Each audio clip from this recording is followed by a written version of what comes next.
Good morning. I'm Lisa Valentine, Managing Editor of FSO Knowledge Exchange. Excuse me, and I'm excited to be here with Kapil Jain.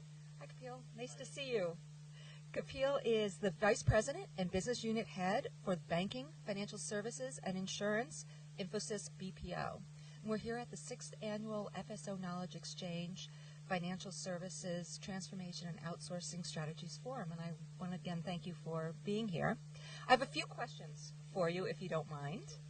From your perspective, I'd love to hear about some of the new developments going on in outsourcing, and particularly how will those developments benefit the banking and financial services industry? Sure. Thanks, Lisa. So clearly, what we're seeing in the marketplace is that clients' expectations are increasing. The big change which has happened is the regulatory environment has been on the increase in terms of what regulators are expecting of the financial services institutions based on what happened in 2008. So clearly there is a moving from process matrix to business matrix, leveraging service providers to manage business outcomes as opposed to just the process matrix, looking at bundled IT and BPO offerings in terms of leveraging an integrated player like Infosys across consulting, technology, and operations. Today, the clients are coming and giving us a business problem. My cost to income ratio is this. I want to see it improve. Can you come and help me? Right? I want to improve the underwriter's efficiency. How can you help me do that? Because underwriters are an expensive commodity. So I think more and more you're seeing that you're participating with the client in defining their strategy, in working through the operating model they have defined for themselves, and seeing how you can make an impact both on the cost side of the equation, which was the traditional way, as well as on the revenue side. So I think the rules of the game are changing, that your ability to make an impact, not just on the cost side, because that's traditional 101, but move up the value chain and make an impact on the revenue side is on the increase. So those are some of the things. In terms of what the clients have to look for, today the regulators are also having some say in terms of the vendor selection, the service provider selection, because regulators are saying we want to see what is the process you have to select a service provider and what is the financial strength of the service provider. Because in financial services institutions, one of the things they look for, what is the credit worthiness of the clients. And I think my view is that larger firms will tend to gain in this environment vis-a-vis smaller firms because of the focus which the regulators will have, that who you are working with, what is the financial stability of the client, what is the governance mechanism they have, and so on and so forth. Thanks. Thank you. It really sounds like the partnership between the service provider and the financial services firm is really deepening. From your perspective, though, what could financial services do to make that partnership work better? What do you want from your clients?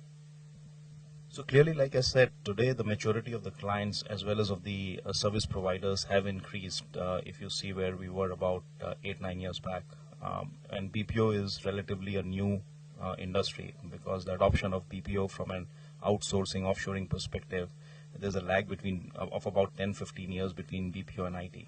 In terms of what we expect from the clients is getting involved at an early stage as opposed to getting involved later. Also understanding in terms of what are the strategic objectives and the business outcomes client is looking to achieve. Understanding what are the metrics they are getting evaluated on in the marketplace by the competition, by the independent third-party agents, so that you are not focusing just on process metrics, but you're also focusing on the outcomes in terms of, are you being measured? If I want to be number one global custodian, what are the metrics you get evaluated on? How can I have the same metrics? I may be doing a part of the process, but how do I move up the value chain, understand what is upstream, downstream? And that can only happen if you understand the business. And if you understand the business, your ability to make an impact on the outcome is that much higher. And I think the expectation is that having a very strong governance mechanism, getting involved at an early stage, clients looking at integrated model in terms of consulting, technology, and operations. Because if the client has given us a problem statement, the consultants can come in and present a wide angle view. The technology is there to see how you can enable and facilitate that wide angle view, and then operations supports, brings in the subject matter experts and does the day-to-day processing. So I think players who have that integrated offerings and their ability to bring that together, I think will clearly differentiate them in the marketplace.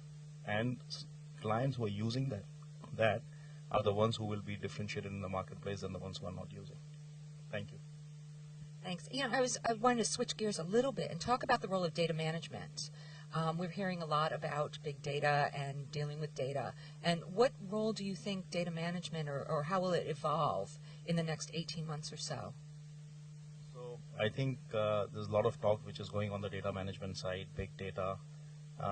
Regulators are becoming more and more demanding, and customers are also becoming more and more sophisticated.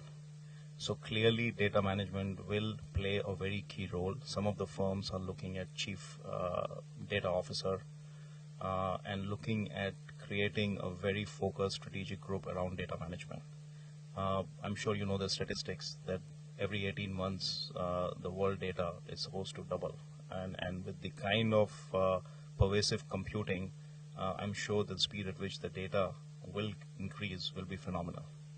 How do you leverage and use insights from the data and use it to build long-term sustainable advantage, both for your customers as well as create a differentiator as far as regulators are concerned? Today, if you look at from an insurance industry perspective, on Solvency II, the regulators are asking that the insurance companies will have to certify the accuracy of the data, the robustness of the data.